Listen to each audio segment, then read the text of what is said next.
بسم اللہ الرحمن الرحیم۔ السلام علیکم ناظرین، دین دنیا چینل میں آپ کو خوش آمدید کہتے ہیں۔ ہمارے پاس قرآن پاک ہے، ہم اسے چومتے اور ماتھے پر لگا کر اپنے گھر میں رکھتے ہیں۔ ہم اپنی جہالت کی وجہ سے اس میں چھپے انعامات سے آج بھی محروم ہیں۔ ہم اس کا فائدہ صرف اس صورت میں اٹھا سکیں گے جب ہم اسے پڑھیں گے، اس کے معنی اور تفسیر کو سمجھیں گے اور اس کو اپنی عملی زندگی میں لے آئیں گے، تبھی ہماری دنیا اور اس کے بعد کی زندگی بہتر ہوگی۔ ایسا ہی ایک سوال ڈاکٹر ذاکر نائک سے ایک شخص نے کیا۔ اس نے کہا کہ اگر قرآن پاک علم کا خزانہ ہے اور اسلام علم سے بھرا دین ہے تو پھر مسلمان کیوں پیچھے رہ گئے؟ اگر ہم مسلمان اکثریتی ملک کا موازنہ کسی بھی غیر مسلم اکثریتی ملک سے کریں تو ہمیں ایک بہت بڑا خلا نظر آتا ہے۔ If the Qur'an is a book of the guidance and the Islam is a religion of the knowledge and all this, then why we are Muslim as a nation, as a majority, we are standing in the back among the nations? Why when we compare our nation with the other nations, we see a big hole between us and them? اس سوال کے جواب میں doctor Zakir Naik نے کہا کہ ایسا آج کل ہے اور موجودہ حالات کی نسبت آپ کا تجزیہ ٹھیک ہے، لیکن اگر ہم تاریخ کا مطالعہ کریں تو 8ویں اور 10ویں صدی کو مغرب ڈارک ایج یعنی کالے دور کے نام سے یاد کرتا ہے، کیونکہ اس دور میں عربوں نے جو سائنس میں ترقی کی وہ بے مثال تھی، اور اگر مغرب کو سائنس سے متعلق کوئی چیز پتہ کرنی ہوتی تھی تو اس کا صرف ایک طریقہ تھا کہ وہ عربی زبان سیکھے۔ جیسے آج ہمیں سائنس کو جاننا ہے تو انگریزی سیکھنا لازمی ہے۔ اس وقت مسلمان دنیا میں سب سے اوپر تھے کیونکہ وہ قرآن و سنت پر عمل کرتے تھے۔ آج مسلمان کے ترقی پذیر ہونے کی وجہ یہی ہے کہ ہم قرآن و سنت سے دور ہو گئے، اور اس میں قرآن کا نہیں آپ کا اور میرا قصور ہے۔ اگر آپ تاریخ اور سائنس کی کتابوں کا مطالعہ کریں تو پتہ چلتا ہے کہ قرآن پاک کے نازل ہونے کے 600 سال بعد ابن نفیس وہ پہلا شخص تھا جس نے خون کی گردش سے متعلق بتایا تھا۔ آج ہم ولیم ہاروی کو جانتے ہیں مگر ابن نفیس کو نہیں۔ اس کی دو وجوہات ہیں، ایک تو یہ کہ مسلمان قرآن و سنت سے دور ہو گئے، اور دوسری وجہ media. If you read in the books of history and books of science, I said in my lecture, Ibn Nafis 600 years after the Quran was revealed was the first to describe the blood circulation. In a textbook, we know about William Harvey, we don't know about Ibn Nafis. So two reasons is there. Number one, Muslims have gone away from Quran Sunnah. Number two, media. Doctor Zakir Naik نے بتایا کہ جب میں school میں تھا تو میں نے کبھی ابن نفیس کے بارے میں نہیں پڑھا تھا۔ بعد میں جب خود ریسرچ کی تب پتہ چلا۔ اسکول کی کتاب میں ولیم ہاروی کا ذکر تھا کیونکہ ہمیں ایسا ہی دکھایا اور سمجھایا گیا۔ سب سے پہلے جس نے دنیا کا نقشہ بنایا وہ الدروسی تھا۔ اس نے یہ کارنامہ 1154 میں انجام دیا تھا اور وہ مسلمان تھا۔ ڈاکٹر صاحب نے پوچھا کہ گنتی کو کیا کہا جاتا ہے؟ ہال میں موجود افراد میں سے ایک نے جواب دیا عربک نیومرل۔ ڈاکٹر صاحب نے اس کا جواب درست قرار دیا اور پھر گنتی کو عربک نیومرل کا نام دیے جانے کی وجہ بتائی۔ انہوں نے کہا کہ ہندسوں کی ایجاد ہندوستان میں ریاضی دانوں نے کی تھی۔ فارسی اور عربی ریاضی دانوں نے انہیں ہندی نیومرل کہا۔ بعد میں انہوں نے یہ اپنا لیے، اس میں اشاریہ جمع کیا اور یورپ میں متعارف کرایا، جس کے بعد سے انہیں عربک نیومرل کہا جانے لگا۔ ڈاکٹر صاحب نے آڈینس سے پوچھا کہ کیا آپ الپتھوسی کے بارے میں جانتے ہیں؟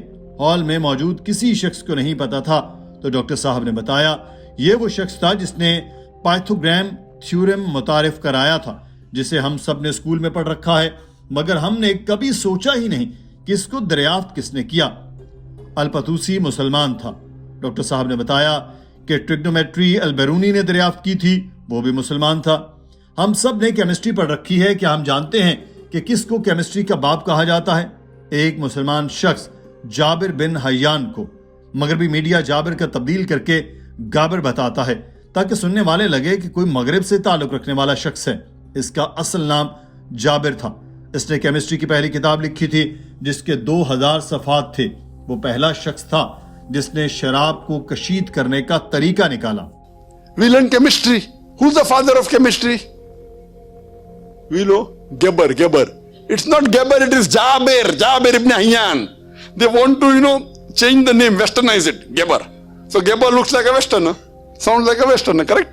It is Jabir ibn Hayyan. He is the father of chemistry, wrote more than 200 pages, 2000 pages. He was the first to distill alcohol. Alcohol comes from the Arabic word al-gul. Alcohol is Arabic, al-gul meaning evil spirit. He distilled it. How many people know about al-Kindi? At the time when Newton, who's the biggest scientist in the world history, Newton said all laws are absolute. Al-Kindi said no, all laws are not absolute, they are relative. Later on Albert Einstein came. All have heard about Einstein. How many of us have heard about al-Kindi?